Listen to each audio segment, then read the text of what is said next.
I'm Matt Donnelly of RotoBaller.com, and I can get a good look at a T-bone by sticking my head right up a bull's arse, but I'd rather take the butcher's word for it. Well, consider me your fantasy football butcher, especially when we're talking about the wide receiver position, in which I have a top 10 fantasy finish in the experts ratings last season. There is going to be some growing pains in Indianapolis this season. With Anthony Richardson being named the starter, we know he's about as raw of a prospect as there has been, but the talent, it is there. But that is going to put a damper on Michael Pittman's fantasy prospects for 2023. Pittman, he is a great dynasty asset.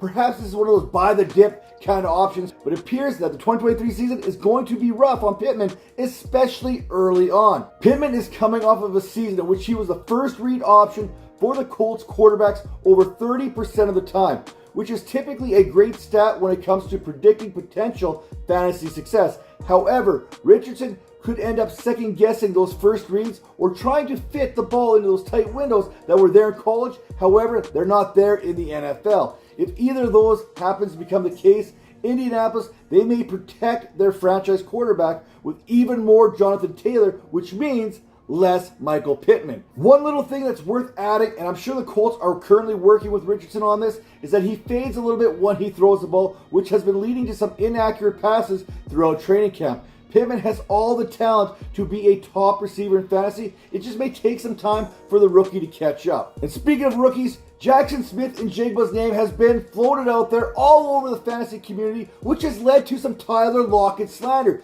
That slander, it needs to stop right now. Now, I'll say it right here. I will say it right here, and maybe it's a bold take, maybe not, but Tyler Lockett is going to once again outperform DK Metcalf. Everyone is saying that Jackson Smith-Njigba is there to take away or hurt Lockett's value. Not so fast, my friends. Looking at games in which Lockett and Metcalf were both on the field, Lockett actually outscored him on a per-game basis, 12.5 to 11.5 fantasy points per game, while posting five top 5 finishes to DK Metcalf's 1. Lockett has also been the wide receiver 16 or better every year since 2018. The bottom line here, I'm getting the same production from the same position, from the same team at pick 36 in DK Metcalf as I am at pick number 66 in Tyler Lockett. That's right.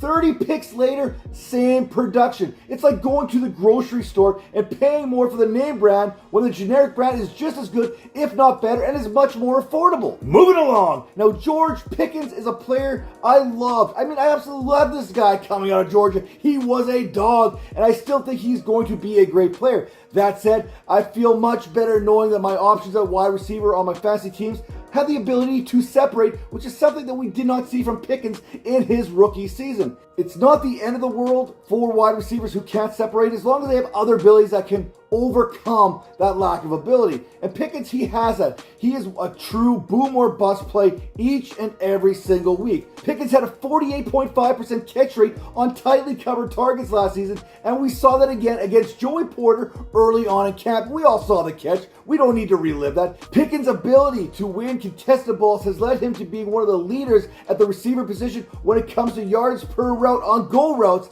again, leading into that big play potential. However, his yards after the catch per reception ranked 107th at 2.31, and his percentage of receiving yards in which he was open was 105th. And that one's probably on Kenny Pickett more than anything. Now, Mike Williams, he's also like Pickens. He's one of the best contested pass catchers in the NFL. He flashes wide receiver 1 upside. It gets us excited about his fantasy prospects, and then promptly he is gone. He gets hurt. Whatever it is, he is out of our lineup.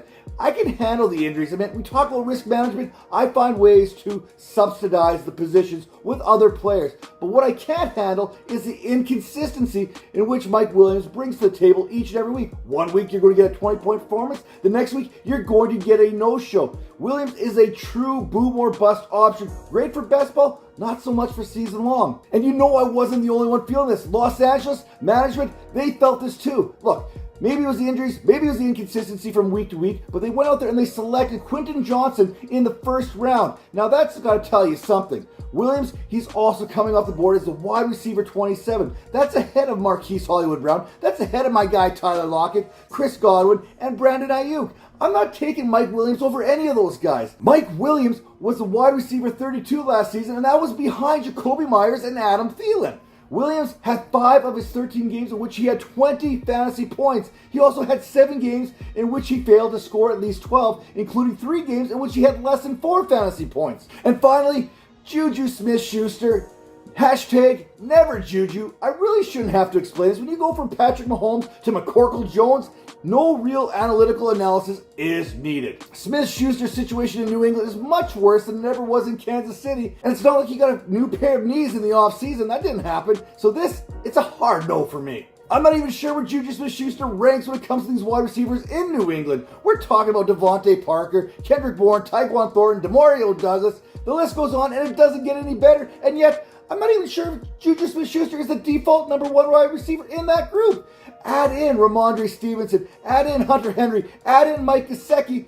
I'm not even sure the Patriots are going to throw the ball 500 times this season. Bottom line is, risk management is key if you're looking to have success in your fantasy leagues here in 2023, and that's why I'm fading Michael Pittman, raw quarterback, some growing pains to be expected in year 1, expecting more Jonathan Taylor to ease that rookie quarterback in his first season. DK Metcalf being drafted way too high. I'll pass on him. He's not even the wide receiver 1 on his own team. I'd rather get the same production from his league mate 3 rounds later. George Pickens, Michael Williams, both are great for best ball, not so much in season long. Expect big fantasy weeks, followed by some not so great fantasy weeks.